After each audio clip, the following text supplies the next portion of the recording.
Ko'p yillardan beri nevrologiya sohasida insult kasalini davolash sirlarini o'rganyapmiz.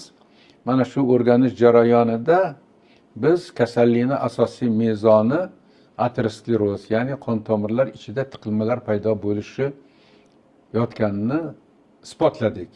Endi qanday davolashimiz kerak degan masala bor. Davolashda biz asosan statinlar, ko'p yillar mobaynida butun jahon statinlar ishlatadi. Lekin statinlar jigarga salbiy ta'siri bor. Qo'l, oyoq mushaklarida og'riq beradi. Mana shu og'riqlarni kamaytirish uchun hozir aynan biomais yoki maysara deb nomlangan biologik aktiv modda hisobida qabul qilinyapti. BAT deymiz. Mana shu preparat statin bilan birgalikda qabul qilinganda birinchidan jigarga va mushaklarga ko'rsatayotgan salbiy ta'sirini kamaytiryapti, yo'qotyapti. Maysara preparatini qabul qilishni tavsiya qilaman.